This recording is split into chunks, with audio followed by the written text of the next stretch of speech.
Hello, and welcome back to the Richard Taliaferro podcast, where we take a look at career insights and give advice to career changers.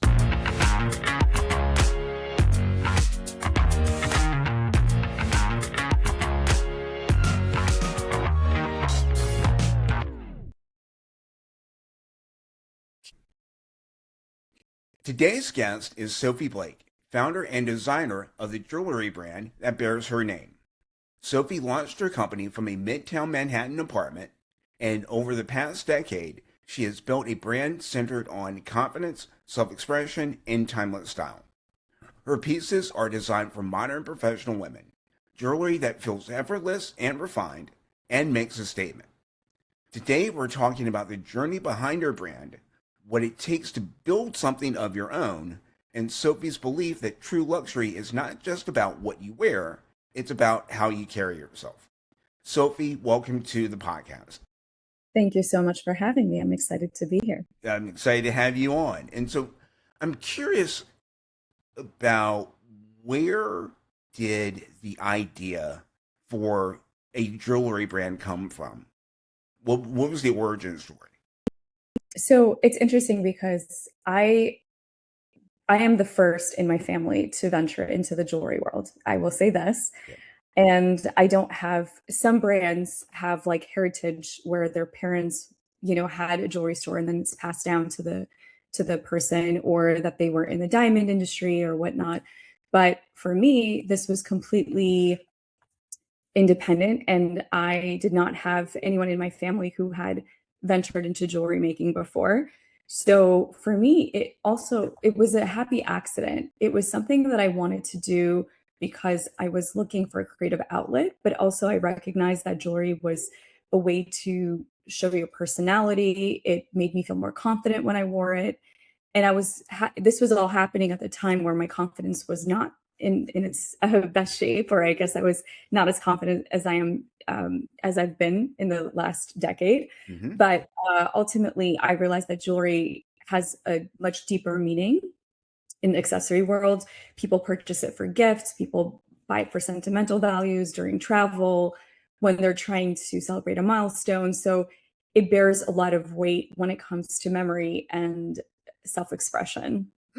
That's very interesting. And I'm curious, what were the first pieces that you designed and where did those ideas come from? Yeah. Oh, that's such a good question. So it happened because I was working in a corporate office and I needed a personal day. I was having a really hard day at work, and I decided to walk in Manhattan, and I didn't know where I was going. Actually, my feet just carried me into the finance, from the close to the I would say it was like West Village area all the way up to the fashion district. And deep down inside, I think my spirit always loved fashion because I was very much into it when I was a child, but I had suppressed that emotion for a long time as a creative kid. And I stumbled onto this like bead store that had wire and beads, and it was just a wall of beautiful beads. And I was like, ooh, I wonder if I could make something of this. So I just instinctually grabbed a few things, bought some pliers, which is so funny that I still have those pliers 10 plus years later. They're very important to me and very sentimental. Yeah. Because I use them, but I also remember that first time that I, acquired them. And from that, I started learning about wire work, and I was just observing. I think one of the ways that I learn is through observance and just inspecting jewelry and how it was constructed. It was almost like having an engineering mind without really creative and engineering combined. Mm-hmm. So I made my first set of pieces, and then I wore them, and someone commented on how much they liked them, and they thought I had purchased them. And I said, no, I made this by hand. It was in my apartment. And the friend said, can I commission a piece from you? I said, sure. So it started out slowly. Then I was making them because I was completely involved in the process, and I enjoyed it. And then my friends were like, you're really good at this. You should really consider this as something you should pursue. And that's when I thought about enrolling in courses about jewelry making. So I learned how, I went into a studio where they taught you how to metalsmith, how to set stones, learning about gemstones, hardness levels, reaction to metal. It's very interesting because jewelry is not just about aesthetics. You have to actually understand construction. You have to understand dimensions. You have to understand weight, balance. There's a lot of chemistry involved because you work with a lot of chemicals. Yeah. So yeah, Yeah. And I'm curious, and again, what did it feel like for somebody to commission a piece for you from you for the first it time? was, it was exciting because I had made something that I had personally made for myself, and somebody else saw it as a beautiful piece and was excited to own it. And then it was like giving a piece of my work and a piece of my soul, like my, um, I guess, creative soul to the person in some sense. Wow, that's really fascinating that you see it as giving a piece of your creative soul to someone else. Yeah. Yeah. And so also you're in the process of taking classes on metalwork and metalsmithing and jewelry. And are you also working a day job at the same time as well? Yes. Yes. I was working my day job, and then in the evenings, I would completely immerse myself in making jewelry and just learning more and more about the world. And then realizing that, there was so much to be learned about the process. And I genuinely enjoyed creating something from nothing, basically, because these days, office work is very, it's not physical. Like you can be creating a lot of decks and things like that, but there's no tangibility to it. And I felt like it was something I had physically made, and it made me feel good having something that had physicality to it. And what was it like for you in juggling your day job and your passion for jewelry in the evenings? At first, it wasn't hard because I really enjoyed my company and I enjoyed my managers. Mhm. But in all corporate worlds, things shift. I was especially in a environment where reorganizations happen very quickly, like very often. If you're in an IT company, you know this, that there's reorgs happening every 6 months. And I started to feel myself getting pulled more and more into the world of the creative as opposed to the world of corporate. But I did it tangentially, like for about, I want to say, from 2007 till about 2015. So like really almost 8 years of just being just, but also keeping in mind that initially it was just a hobby. It was just for fun. Then it turned into, well, let me do a market or two and see if people will buy.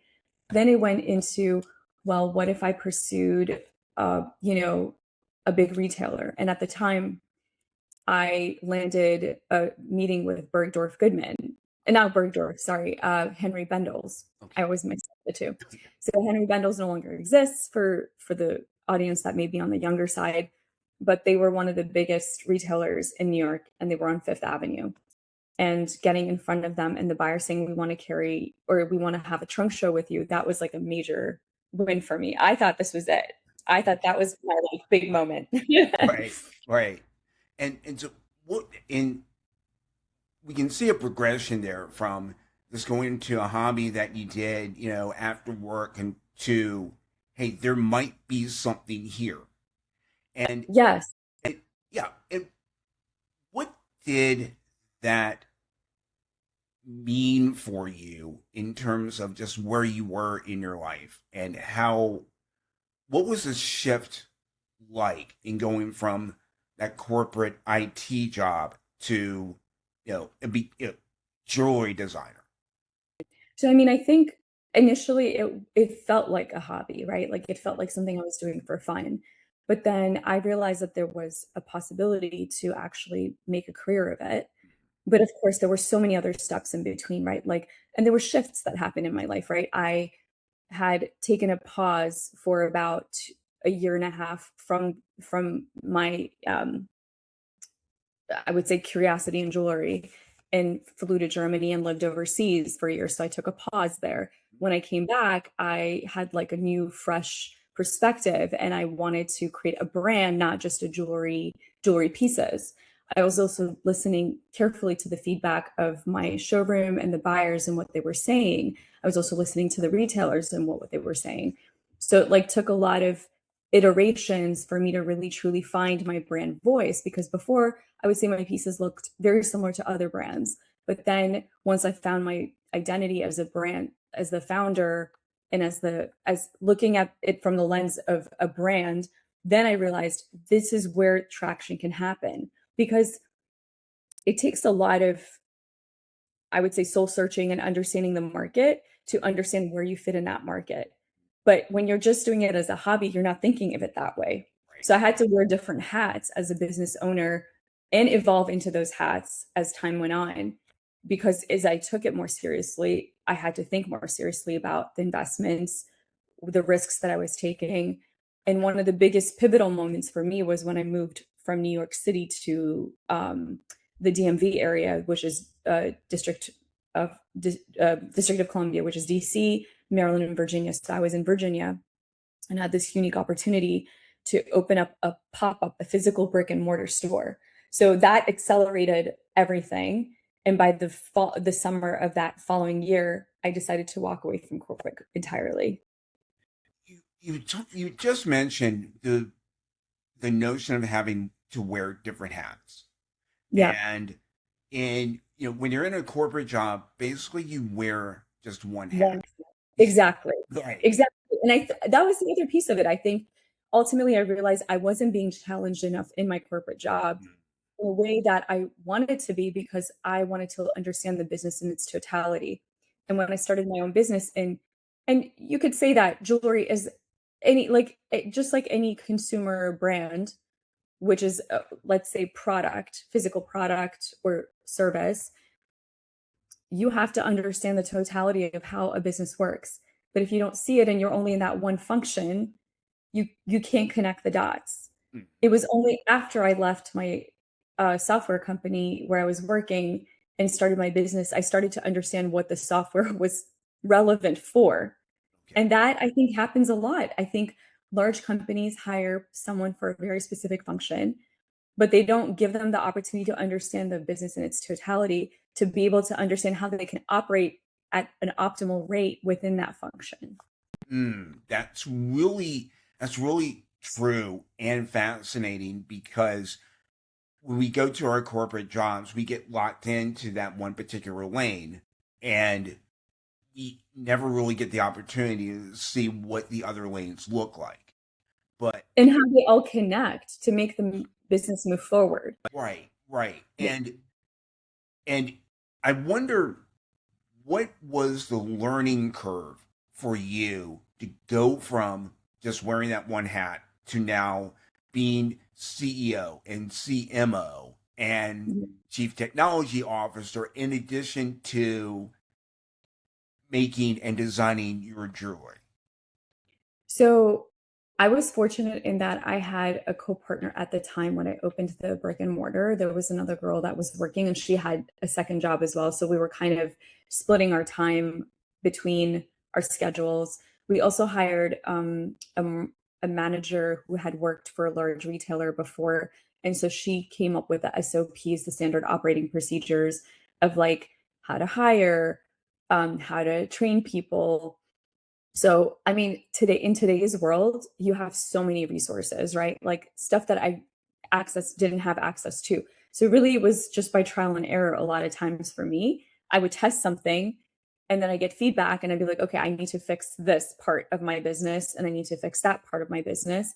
But it was really just learning as I was doing ultimately. Um, I mean, my software background did help me because I had some familiarity with budgets and spreadsheets and um, just organizational things. But in terms of sales, and also in that process, I learned something really valuable about myself, in that I was an exceptional salesperson. And I didn't know that about myself for a very long time. And I thought to myself, I was like, if I had gone into sales in my company, how much better I would have been in my role. But I guess my journey was meant to be different. I was supposed to learn that insight while I had my business. That's fascinating. And what did it feel like for you to discover that you had a knack for sales? I think it was the way that I was approaching a customer, and it was intuitive. It wasn't like somebody gave me like a manuscript and said, "Okay, this is how you approach someone and sell to them." Mhm. It was very much like relationship building and starting to read people and their reactions to things and then responding in reverse. So like in a lot of retail stores, and this is something that I've mentioned many times over, is that when you walk in, someone will be like, "Oh, let me know if you need any help." And it's such a passive way of greeting the customer. I was different in the sense that I was like, "Hey, have you walked into our store before?" It's their question was, "No, I've never heard of this." "Oh, let me tell you more about us." It became storytelling, and people connect with stories. Right. And then I would tell them about why those pieces were special or why, and I wasn't just selling my product, I was selling multiple brands in my space. And I realized I could sell it to anyone because I took the time to understand what the customer needed, as opposed to pushing something to the customer they may or may not want. Mm-hmm. And so, and we want to get into that storytelling slash community aspect. You talk Yeah. about your jewelry brand being a community. What do you mean by that? So it happens naturally where, and I've seen this happen. The reason why I say this, it builds into community, is that I noticed that our brand attracts a certain type of person, a person that is authentic, someone who cares, who, supports small businesses, who genuinely is curious about the craftsmanship, and they ask me a lot of questions. But what I realized I had was when I realized I had a community was we would be at an event. We would do an event. We would try to bring our customers together around a collection launch, and I would have themes, and the theme would be based on where the collection was inspired by. So the customers would be chatting amongst each other and selling to each other in real time. Like this one person would be wearing a similar earring and be like, "Oh, I love these. You need to try these on." I wasn't the one saying it. It was the other customer saying to someone that was walking into the store. And I realized that they genuinely cared about the brand and they loved the pieces. And I have to this day, because I've closed the store down, I pivoted hard into online and wholesale recently. So we can talk about that a little bit more. But when I had this store, people were excited to have to walk into our store and just connect with me or my staff. And then it never felt transactional because we genuinely wanted to help them discover something interesting and new that they hadn't thought of. Um, and to this day, my customers say, "You know what? I wish I miss your store. I really miss having you there." That's really fantastic to hear, and it so much a compliment to you and the environment that Yeah. you built around your brand and around that store where you really didn't have to, going back to sales, you didn't have to do much sales because your Yeah. customers were essentially selling to each other, it sounds like. Yes, but also like the sales approach was different for each customer too, right? Like every customer has a different way of how they shop, right? Some customers like hand holding, and some customers want to discover things and they know what they like and they know what they don't like. So you have to recognize about the customer initially what their personality type is, right? When they walk into the door. Hmm. And if you approach each customer with the same lens, they're going to get frustrated and walk away. But if you take the time to understand them and just ask them, like, "Are you visiting or are you from the area?" Even questions like that can open up doors for real beautiful conversations. And it's not about the product anymore, it's about the person, right? Right. So, like, for instance, imagine you walk into a store and the first thing that the person says is, "Hi, welcome in. Have you been into our shop before?" And your answer would be like, "No." I'd be like, "Oh, wonderful. Well, are you visiting or are you from the area?" Then they can say, "Oh, I'm visiting. Where are you visiting from?" "Oh, I'm visiting from New York." "Oh, I used to live in New York." all of a sudden there's a connection point, right? And the connection point is you used to live in New York, they currently live in New York. How do you enjoy it? All of a sudden it's about them. It's not about the brand. But then once you get to learn about them, you like, what's your style like? What do you enjoy wearing? I like big hoops. Oh, you know what? We have this really interesting hoop that, we just designed. It launched this for this season. I'd love to show it to you if you're open. No, no strings attached right there. Instead of, do you want me to pull this out for you? It's so passive. It's the way that you use language. It's the way that you connect with people. It makes a big It difference. makes a big difference, and it makes the conversation easier. That it's not a sales conversation. You're just sort of swapping stories to a certain extent. Swapping stories. There you go. I love that word. I'm going to Yeah. write that down. Swapping stories. Okay. You know, Swapping stories here. exactly. And that's what I love about this format. And so you mentioned you had a pop-up store in the DMV, in the DC area, and you closed that down and made a pivot into the online space. What was the origin of that? Yeah. And how are things going in that realm thus far? So to back up, so Yeah. we started out as a pop-up, but we ended up negotiating for a permanent lease. Okay. So we actually were in a more permanent structure of a store for about 5 years. So the first 2 years were really pop-ups. Space, it was like more of a pop-up space. And then we transitioned to a more permanent lease, and I had to negotiate like a commercial lease. I had to do renovations to the space. There was a lot of things that were involved. But when I decided to leave the bit like that aspect, or that the business in this form of physicality, it was at the time where I had already had my daughter. She was about 2, almost 3 years old, and I was questioning the balance of life, because most entrepreneurs, they will tell you that um, and for the ones that have figured it out and they have systems, they may not have this issue. But for the majority of entrepreneurs, we tend to live and breathe the business day in and day out. We don't get any days off, and even my weekends would be absorbed by my business. Mhm. In fact, the weekends were when we had the most business, so I had to spend the weekends in the store, or I felt guilty to.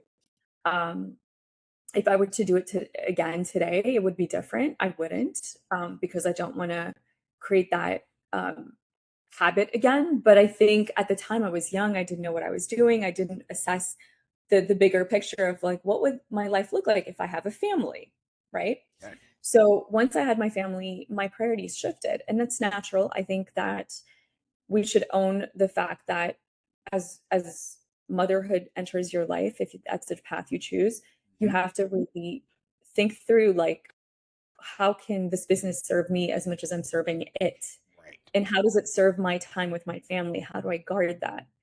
It, and I realized that I wouldn't be able to um, do it in the way that it was set up. And also, I was burned out. I had worked in it for 7 years. Um, and I needed to step away just to reevaluate what was the purpose of me having the business. Mm. And burnout is something that a lot of entrepreneurs face and have to come to grips with. And Exactly.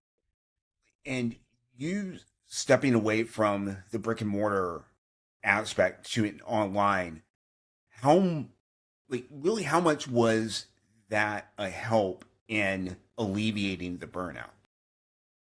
It helped a bit. I think I'm still feeling it because I've had like other things happen, and I can share those things too. But it definitely helps with recognizing the fact that I don't have this guilt anymore of not being at the store, because the store doesn't exist. I can choose my hours. I can be more flexible. I can spend more time um, servicing my health, which was something I ignored for a long time, right? Like I had a trip to Chicago recently, and I noticed that I was really hurting in my back. And I went to the chiropractor and got adjusted. And then he gave me some, natural supplements to help me with like inflammation and everything. I wouldn't have done that if I had the store. I would have pushed through it. and I would have been like, oh, I need to go into the store. I don't have time for this. So as I get also older, I start to think about like the importance of balancing your personal health and wellness, mental wellness too, your family's wellness and like state, and then the business. The three have to work in equal part, not always at the same time, but you have to recognize that the three exist and you have to, something has to give for something to take. And what was your internal conversation like about, giving something up and finding the right balance point for you? Yeah, I'm still looking for that balance point. I don't think I have it entirely figured out, but I do think that that guilt that I used to have of missing family time or missing work time has helped. Like it's leveled out a little bit more. Mm. And I don't feel as guilty now because like if I'm working really hard on one weekend, I can take the following weekend and spend ample time with my family. Um, so I think that's really one part of it. And just self-education and like learning more about what could make my business scale down the line. The other thing is like when you have a physical brick and mortar, you're very much servicing to a specific geography. Sure. And people in other parts of the US may not know about you. But when you scale up and you start thinking about like, well, how do I reach a more broad audience? Well, the truth is that the way to reach that broad audience is through online and through wholesale partners, and potentially pop-ups in different cities so that people can learn more about you. Mm. And that makes it easier to get the word out about who you are, what you have to offer to people. Exactly. Yeah. Yeah. And so as we begin to wrap up, I'm really curious how what kind of advice do you have for someone who is in a corporate job? They're wearing that Mhm. one hat, but they've got an idea that's burning inside of them. And Mm. maybe that person is like it's a hobby, they're doing something that's a hobby, but Mhm. maybe there's a road or lane that they can go down to actually make that hobby turn into or become a business. What's the one top piece of advice you would give to that person? So this would be advice I would not only give to that person, but to Okay. myself Okay. about Yeah. 10 plus years ago. Sure. If I was to go back and travel in time and tell myself what to do next, Mm-hmm. I would say talk to everyone. Um, so the advice I would give that person is before you jump and start the business, like walk away from your corporate job, spend the first year, Mm-hmm. if you could, like if you could wait a year to before you like fully jump in and talk to anyone that's in that industry, learn as much as you need to about the industry Mm-hmm. with people that have done it before. Okay. Also, plan out a strategic hires in advance and find out how much you need to budget for those strategic hires because the truth is you can't do it all yourself. You never will be Right. able to. I think it's silly to say like, oh, being a solo entrepreneur is awesome. No, it's not. You need to be in your zone of genius and need to hire people that are better than you in certain areas so that you can focus on moving your business forward. And that is something I'm still learning to do. And delegation is really important. Mhm. So I would say before you start your business, or if you have that idea and you're kind of in between, like you're still doing it on the side and then you have your corporate, I would talk to everyone that you possibly can in your network and reach out to people you don't even know that are in the same industry as you, to ask them for information related to how they got set up, what took them to success, what things worked, what things didn't. So you're data gathering, right? Then I would sit down after you've collected all that data and think through like, okay, if I had to set up this business, what would I need from financials? What would I need from um, key hires? What would I need from infrastructure? What would I need from just product production if you're doing a physical product, Do I have those contacts? Have I tested those, channels to make sure that they're working before I like go in and leap in? Because what happened with me was I relied very heavily on one production team in New York. And when COVID happened, my business, if I hadn't pivoted quickly and found another resource, I would have had to close my business right there and then because I didn't have someone to help me with my jewelry making because Mm-hmm. I had walked away from that quite a few years after Sure. starting my business. But I was lucky in that someone that was another jeweler introduced me to their production company overseas, and I've been working with them. But now with them, I have other challenges like we have tariffs, we have increase in cost of silver. So I'm navigating that fluctuation. It's always a journey where it's never going to be a straight line, and you have to No, figure it out. exactly. And that's what I was going to say. Growth in business is never straight line. Your developmental, like you as a an expert or as a someone who wants to be in the industry, you're never going to have all the answers and you should be okay with that. And you should recognize that you may have had answers for yesterday's market, but you may not have the answers for today's market.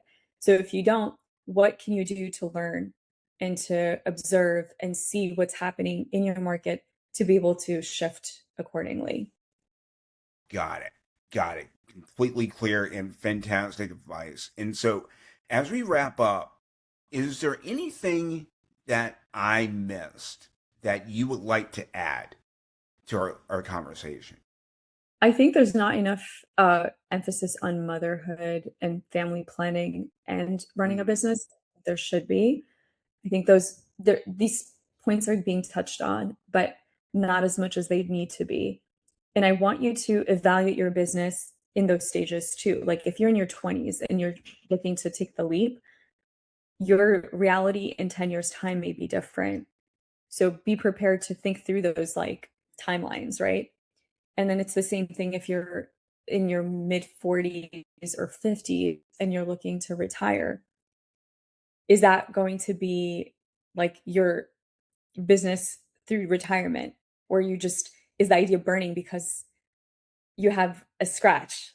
I yeah. mean, an itch to scratch, But really thinking through every step is really important because the more prepared you are to step into that industry that you're in, the more successful you will be and less mistakes you will make because you've learned from the best.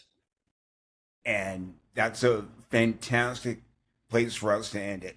Sophie Blake, thank you so much for your time. How can people find your jewelry? So we have it's very simple. It's my name. It's www.sophieblake.com. We also have a social media handle. I'm pretty active on Instagram. That's our mode of communication. Sophie Blake NY. And then if you want to message me on LinkedIn, I'm also on LinkedIn under Sophie Blake. So I hope the audience enjoys our conversation. I hope you guys took some notes, and I hope that it helps you in your next journey, wherever your pivot is landing. And I think it will. And I think we all got a lot of wisdom from the conversation today. So, Sophie Blake, thank you so much for your time today. Really appreciate it. And hope we can talk again soon.